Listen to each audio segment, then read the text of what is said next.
thank you for inviting me here to talk about your life. Yep. When you came to see me and I sat down with you and we talked about your story, it really touched me. Oh, okay. And there's lots of wonderful things that you've done in the community, and I know it's been a hard time, and I think it's a story that people would really love to hear. So would you be able to take us back, maybe to the kind of kid you were, the kind of things that you used to get up to before this disease came along? Well, when I was a young fella, I always used to love getting outside, walking around on my push bike, doing the jumps. Used to be a bit of a skateboard man. Me and the boys, we used to get up to all sorts of mischief. Throwing water bombs at cows and stuff.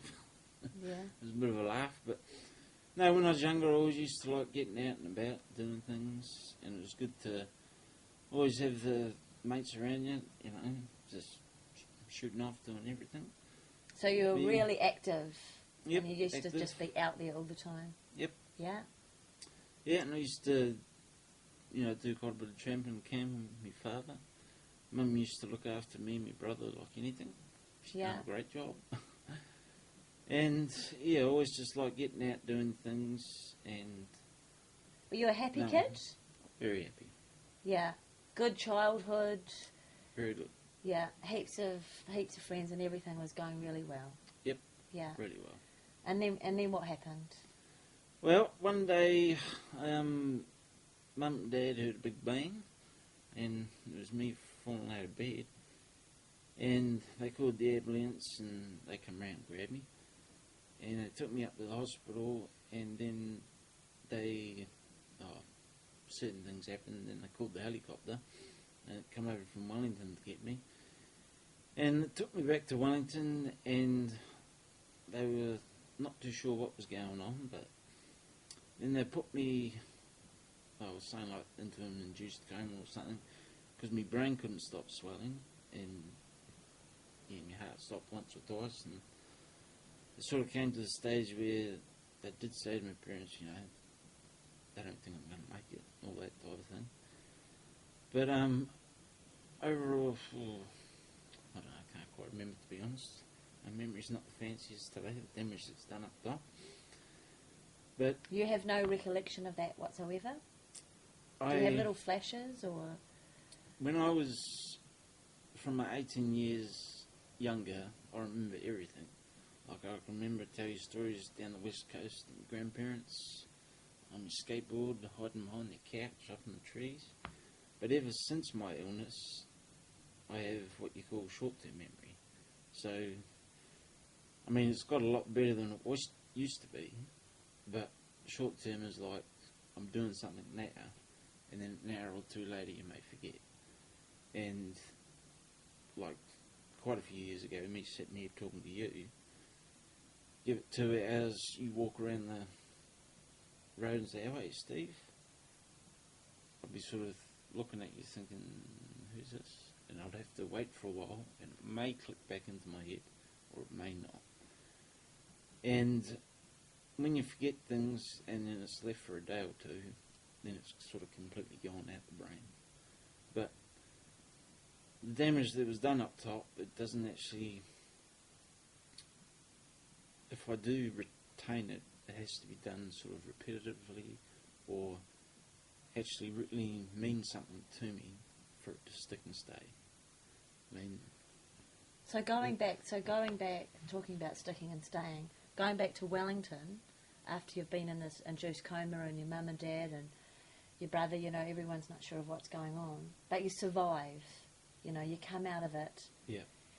And then your parents get told that you've been brain damaged. Well, they said to my parents, when they didn't think I was going to make it, or if I did make it, they thought I'd be paralysed, blind, all sorts of things. It's just that the damage what done up top. And when I did come out of it, I think they were surprised I was still sort of me, but as I say, there was a lot of damage. I used to have like 7 grand mal seizures, epileptic fits a day. I used to walk to the toilet, turn around, forget where my bedroom was. It was sort of, I don't know, it's, from what I remember, it's trying to restart your life that you didn't know you already had. It's sort of like an up and down hill, you don't know what's going where or why it's going. Now tell us about your lobes. Temporal lobes, well, apparently your body has 2 temporal lobes and has 2 frontal lobes. And the damage that was done to my brain, because after about 9 years of going through what I, went through, sort of, I don't know how I was suffering, and I mean, at one stage there in life, I was about to say goodbye to myself. I was lucky I had parents like I did that kept me going. And when I did, it's sort of, put it this way, back at the very beginning, the damage it done to me, I had to restart my life again. And I used to get up and every day and just sort of wish something hadn't happened, but it did happen. But in the long run, they wouldn't let me work, all that type of thing. They used to just, put me on the sickness benefit and stuff, but in the end, I kept on working. I went through about 22 jobs in about 5 years, because every time I had a seizure or an epileptic fit, or the amount of things I'd forget type thing, they couldn't accept it, or it was through with sort of like the OSH regulations, that company would get, sacked if I hurt myself. And you can understand that, but it's frustrating for you because you have always been so active throughout your life, and you want to just get out there and do things. Yeah, well, I want to do something so I don't feel like a bum. I want to make some money and live my life, go and enjoy it. Yeah. And they say, I mean, you were telling me earlier before we started this interview, that the doctors don't even know how you're walking around. Yeah, well, as I say, in America, when they seen the damage that was done up top with the scar tissue and all that that's left on my brain, they couldn't actually fully understand how I'm still walking and talking because of the damage that had been done. But there's obviously a bit more to life than people realise. When you just keep going, you can keep going. So because in a medical sense, they can't understand how you're walking, biking, and operating at all, but yet you are. Yeah. And so and what you're saying to me is there's something more to it than just the physiological. Yeah. Well, there's definitely more to life than what people realise. I don't know, I suppose you just got to go through certain things to realise that in the long run. But other than that, it's just living life, having an experience. Because we're all here to live and learn. And you're the only one you're only going to learn if you want to learn. So you've been through, that was 14 years ago? Yep. And the reason for us doing this interview is because some of the experiences that you've had going through the health system in New Zealand haven't been that great. And you want to talk about that? Well, I just think with the health systems and stuff, I think there's a lot more that could be done, improved, whatever. I'm not a doctor, I'm not a specialist, so I don't have a clue. But well, you do have a clue. Okay, well, because you've been in the situation as a patient. Yes. And you've gone through all of this, so you do have a clue. Yes. Well, there's certain things that me and my parents, we just keep battling on, fighting, and we found out certain things. And there's quite a few things that have been done wrong for me. And there's quite a lot of different things that we found out that could help me. There was just so much more. And as I say, when it came around to that day, I just had enough. Over the years, I'd saved up $25,000. Yes, and my parents were selling their house. And this was all to try and get you the best opportunities and help that you could get. Yeah, and that's when I went to the Mayo Clinic over in America. I spoke to them one day, but then I had to go on the waiting list, and it was probably a bit over a year. But when I did go over there, it was very interesting. Tell us what you found out. What I found out was there is a lot more help out there. You just got to go looking for it for yourself. So you found the help that you were looking for? A lot of it, yes. And that wasn't, you didn't find that within New Zealand? No. So did you feel kind of isolated and alone through that period? Well, you do feel isolated and alone because, as I say, years ago I'd be having seizures and fits each day and forgetting things. If it wasn't working, I'd be stuck at home, bored shitless, or,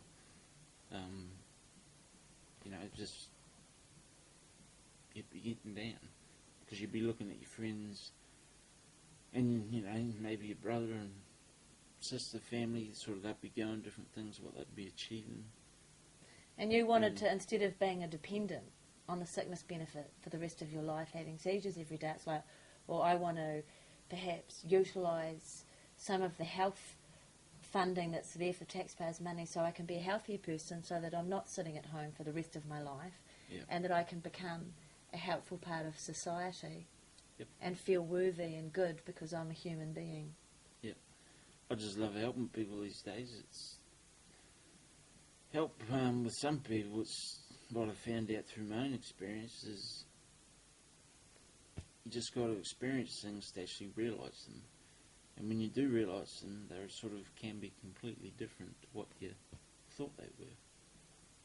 It's sort of like, years ago when I was young, if I would be looking at a disabled or handicapped person, I'd be thinking, oh, that must be hard for them, but I don't think it would really bother them because they don't know much about it. But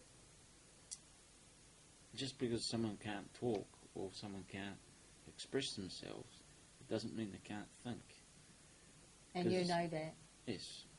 Well, when I was, when you can't express things, you can't say certain things, you're still thinking them up top. And it's like when I came here to Nelson, I was working at the Mai Tai school. I helped a young girl out. She had cerebral palsy, Down syndrome, and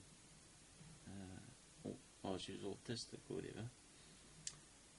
She wasn't walking or talking or nothing, but I worked with her for a while, and just through my own experiences, I sort of drew pictures, and for myself, I'd fall on the ground and sort of find different ways to roll to pull myself back up. And it was about 3.5 months, and then she actually, started to get her to walk. She used to come back to school each day with big grazes down her face and stuff. Oh. It was sort of like because she hadn't learned to put her hands in front of her. But, and as soon as she started walking, you want to see the smile on her face. She'd never smiled like that, And how did that make you feel? Made me very happy because it made me realise that, she's actually got somewhere where she wanted to be. She's actually mobile, And that's the thing too, like you were saying to me, even when you're in a state or, you're in a kind of an unconscious, semi-like state, you hear people. Yep. And there's a lot of talk about this. Yep. And your family have been so supportive, and that's something that's been a rock for you. Yep. And some people don't have that. That's why it must be very hard, for a lot of people. But as I say, with things that go wrong in your life, there's always millions of people out there, millions of times worse off than yourself. So it's sort of like when you have a problem in life and you can learn to accept it, you can actually learn to deal with it. Instead of walking around it, you can learn to walk with it. And when you can actually walk with something, you can walk and talk it and be yourself. Because, what I've learnt myself is I always wanted to do certain things. I always wanted to be a certain person. I always wanted to get to a certain area and prove to people I could be this or I could do that. And what about now? What's most important to you now? What's most important to me now is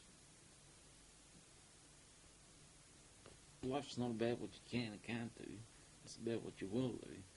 So when you actually have the willpower and the enthusiasm to stand up to a problem, you can walk and talk it, and you can live your life and be happy with it. I mean, instead of just sitting down feeling sorry for yourself or thinking, I'm like this, I'm useless, you've got to have a joke about it. You know, if something's not going quite right for you, you've got to deal with it, do the best you can do, and if you're doing the best you can do, you're doing a bloody good job. Because no one is stopping you, you're only stopping yourself. I mean, you're a very active person. You know, you're a person who doctor is amazed that you're walking around, you're biking, you paint, you're out in the community as much as you can. Yeah. Until someone finds out about your illness or you forget what their name is when you turn up for work. But you want to do as much as you can. Yeah. And that's great. You know, if there was something that you could say to people that can relate to what you're talking about or have had the same kind of experience, what would you say? What would I say is, well, as I said before, the only barrier in this life is yourself. So when you can truly learn to accept yourself and you can walk and talk with a problem, you can actually be happy, enjoy life and be yourself. You may still not be as good as you think you are, but when you can accept it, you can be happy and live your life. Because we're the only person stopping us, you know. I mean, for someone stuck in a wheelchair or has a very illness and they're sort of paralysed in bed, looking at the ceiling, I mean, they can't really do much. They must be that frustrated it's not funny. But I mean, they still may be thinking up top clear, may still be listening to everyone around them, but they can't sort of say anything or produce any sort of energy to show them that they are there. There's just a lot more out there that you only find it when you go looking for it. And so you want to encourage people that are in this situation to dream and to push themselves as much as they can, even if it's something small. Yeah. Sometimes things take a long time. I mean, to get to the stage where I'm at now, it's been about 14 years. And I mean, years ago, at one stage, I did sort of want to say goodbye to myself. And as I say, with my parents, they're so supportive and helpful, it sort of kept me going, and my grandparents. But through that experience, what I've lived, I'm actually sort of happy in a certain way that I have lived it, because now I can see on a lot of other people's faces how things must be mean to them, how much must be so hurtful to them. But they can overcome it. They just have to learn to accept it. I mean, you can't always just do this by yourself, but when you can accept you have a problem, that's when you can go and talk with someone. They may be able to help you, or they may be able to suggest something. I mean, it may take a long time, you just got to keep working with it. And I guess back to the health system stuff that we were talking about earlier, it's really important for the government to help promote wellness. Yep. And rehabilitation, so that, you know, we just don't end up with not only people that have had accidents and illnesses and sickness to feel unworthy in a part of society, because that brings about depression and all sorts of things. And look at you. I mean, if you were to see you walking down the street, yeah, no one would know anything. No. And even if you had a conversation, no one would know. Before we wind up, Steve, yeah, it would be lovely if you could share with us what is your dream for the future? Dream for the future is, I really love to get into a job where I could help people that they may have a disability, or they may have, I don't know, they may have just lost something, or just they may feel worthless or whatever. To help those people, just get them to stand up and actually make them feel like they're worth something, and then put some motivation and enthusiasm into them, and they can start walking and talking themselves. Because sometimes it's just that very first little bit that you need, and then you can start doing it yourself. I mean, It sounds wonderful. yep. I mean, one sort of thing I suppose with my problem is I always used to be very embarrassed when I'd forget things. And at one stage I did carry a diary with me and write things down, all this type of thing. But then I felt sort of embarrassed carrying the diary around and looking at it. But I mean, years down the track I've got a wee voice recorder now, and you know, certain things that mean something or appointments or whatever, I might just record it, talk to myself. It's a bit of a laugh uptown if people look at me and think it's the FBI or police or something. But yeah, then you just record it, and when you go home later you just replay it and write it in your diary. I mean, The thing is that you want to help people find ways to have a better life and to feel worthwhile, which is wonderful. It's fantastic. yeah, because as I say, everyone can do it. Yes. You know, everyone can do it. It's only yourself that is stopping yourself.